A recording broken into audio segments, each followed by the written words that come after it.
Let me say this straight, guys. I tested this Pinterest strategy and it works every single time I follow it properly. No overthinking, no guessing. Just a simple system. And the best part, you don't need any paid tools, just ChatGPT and consistency. Today, I'm going to show you my exact process, and by the end of this video, you'll know exactly how to turn one idea into multiple Pinterest pins that actually brings traffic. Before we jump into the process, guys, you need to understand one thing. People come to Pinterest for things like home decor, recipes, DIY, fashion, outdoor spaces, and so on. So instead of guessing, I always start by asking ChatGPT this.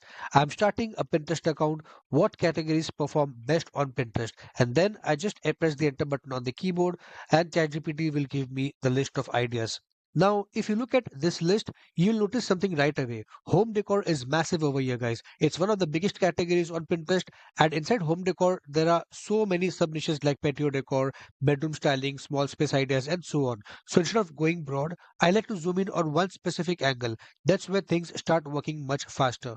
So today I'll pick one niche, which is patio decor. I'm choosing this niche because I have seen it work across multiple Pinterest accounts that I manage, guys. It's consistent, it gets clicks. And to keep things simple, you can use Pintrendo to find underserved ideas fast. It basically shows you what people want but aren't getting enough of. Now, before I go deeper, I want to quickly explain why I picked patio decor. A lot of people make this mistake, guys. They go too broad. They'll say, I'll just do home decor. But home decor is huge, and when you try to cover everything, you end up doing nothing properly. I've been there, it gets messy fast. So, what I recommend is this: pick something you are comfortable with and make sure it's a sub niche, not a broad category.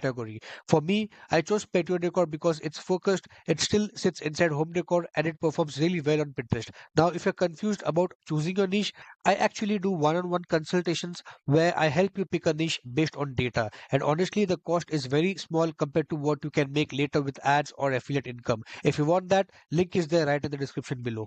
Alright, so for now, let's stick with patio decor. Now I go deeper. I don't just say patio decor, I break it into subcategories. So here's the prompt that I enter into ChatGPT. I asked ChatGPT to break down patio decor into subcategories, and this is where things start getting really interesting, guys. Because instead of guessing what to post, now I have clear directions. First one is small patio ideas, as you can see over here. This one is huge, guys, because most people don't have big spaces. They're working with balconies or tiny backyards. So content around saving space and foldable furniture and so on, that stuff just performs really well. Next is budget patio makeovers. And honestly, these get crazy sales. People love transformations, especially when it looks expensive, but actually it isn't. Then we have cozy patio setup, then we have boho patio decor, and then we have patio plants and green corners. This one is kind of silent but powerful because people want beauty and function at the same time. Then we have outdoor dining setups. This spikes during seasons, guys. People are planning dinners, parties, barbecues, and so on. So they save these ideas for later. Now, one of my favorites, guys, patio lighting ideas. Super visuals, super clickable, and honestly, very easy to turn into viral pins. Then we have patio storage and organization. Not flashy, but very practical. And problem-solving contents always works, guys. Next, we have themed patio styles like modern, rustic, tropical, and so on. This is where you niche down even more, and Pinterest loves that. And finally, family-friendly patio spaces. This gets strong engagement because parents are always looking for ideas that actually work in real life. So instead of one topic, guys, I suddenly have 10 different directions I can go in. And that's exactly how you build content that keeps working long term. And to be honest, each of these can become a board, and each board can have multiple pins. That's how you scale the traffic, guys. Now, for this video's example, let's pick one direction. Let's say cozy patio decor. Now, I ask ChatGPT, give me 10 Pinterest blog post ideas for cozy patio decor, and watch what happens. ChatGPT will then give me a list of blog post ideas that make an excellent fit for a board, cozy patio decor. Now, from the list of boards that ChatGPT gave me, I will create those boards separately. I asked ChatGPT intentionally for this cozy patio decor because this keyword cozy patio decor is on high demand. Now, don't ask me how I know this. I used Pintrendo to figure out the top keywords in patio niche. Alright, so this is what ChatGPT gave me. As you can see over here, these are not random ideas. These are very Pinterest friendly angles, guys. You notice a pattern here. We have small space ideas, we have budget setups, we have lighting, DIY, seasonal content, and so on. And honestly, this is exactly what Pinterest wants. Now, from this list, I'm not going to use everything. I am just going to take one strong idea to start with. Say something that feels clickable, visual, and easy to turn into multiple pins. For me, this one stands out. Cozy patio lighting ideas for magical events. Because lighting always performs well on Pinterest, and I can say that just because I already have the data. Once ChatGPT gives us the list of blog post ideas, this is where most people mess up, guys. They ask ChatGPT to write the whole article. Don't do that. It becomes generic. Instead, go step by step. So here's the prompt that I use to generally write the listicles, and you too can use it by tweaking it a bit as per your requirements. I have put a link to this prompt in the description below. You can check it out. Once I give ChatGPT the prompt to write the entire article, as you can see, it already created the full article structure for me. We got strong title, a clean intro, 12 patio decor ideas, step-by-step instructions for each, and even image prompts at the end.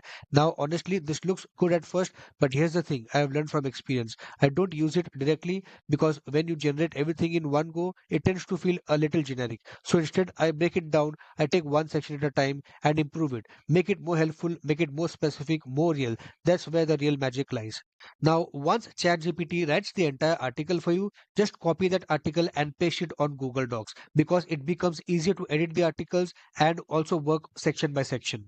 And then once you have the article in place, the next step is to generate the images for each specific section. And once you have the images for each section, the next step is then to generate images for Pinterest. Here's how I do it. So first I'll head over to ChatGPT and ask it to provide the super detailed image generation prompts for each idea so that we can put it into our image generator to generate the image. ChatGPT will then generate super detailed image prompts for each section. Next, we'll copy this prompt that we got from ChatGPT and then we'll head over to Gemini. And then in Gemini, we'll click on this create image option and then we'll just enter this prompt and hit the enter button on a keyboard. Gemini will then go ahead and create realistic image for your blog. And that's how you do it for section 2, section 3, section 4, and so on. So you would need to repeat this for all the sections of the blog post which you have written. Alright, so let's take a quick look at what Gemini gave us. You go to Gemini and this is the image that we got from the first image prompt that we gave. So this is the first idea of a blog post, which is this soft string lights draped loosely. So that's how you create images for your blog post, guys. So repeat this for all the other sections and then you'll have a nice looking blog post ready to be posted on Pinterest. Next step is to create Pinterest pins. Here's how I do it. So let's head back to ChatGPT. Once we are in ChatGPT, we'll enter this image prompt that says generate a realistic looking image that shows standard lighting for patio, blah blah blah. So this is the prompt that I'll give and I press the enter button on the keyboard and then ChatGPT will help me with the realistic looking image prompt which I can use it on Gemini to generate the Pinterest image. So all right, so it looks like it gave me the image prompt. So what I'll do is I'll just copy this image prompt first and then I'll head back to Gemini and then in Gemini I'll start a new chat and then I'll just click on create image and then boom, I'll just paste the image prompt that ChatGPT gave me and then just before the prompt I'll type 9:16 ratio just to ensure that I get the vertical images from Gemini and then I'll press the enter button on the keyboard and then Gemini will do its work. So Gemini will take some time to generate the images, guys, so give it some time and boom, Gemini gave me this beautiful looking image which I can use on Pinterest. And this image is vertical image as you can see over here. So what I do is I'll just download this image and then after that I'll just put it into Pinterest. But before you do that, if you look over here, Gemini has the watermark, guys. You must remove this watermark using tools like Canva or any other tools which you may use. And after removing this watermark, only then upload the image on Pinterest because if you do not remove that, Pinterest may mark your image as AI. So generate 4 or 5 images that looks like this and then upload it to Pinterest and schedule it over a period of 4 to 5 weeks. So guys, this is the exact process I use on many of my blogs that I manage. And that being said, I have many blogs that are literally zero AI, meaning there are no AI stuffs. And to be honest, both perform equally well if you are doing things correctly. And if you want to see how to make non-AI content using AI, I have made a separate video for that. You can go through it if you want to produce more authentic looking content for Pinterest. So guys, in this video, I just showed you how to start from scratch, right from picking the niche using ChatGPT and then producing the content that stands out to generating the pins. And if you want to fast track the traffic process through Pinterest, guys, I highly recommend you to download my free Pinterest blueprint guide to fast track the process. And I also share some key tips through emails which I don't share on blog or on YouTube. So you get twice the benefits. Also, don't forget to check out my services on my store. It may be something which you are already looking for.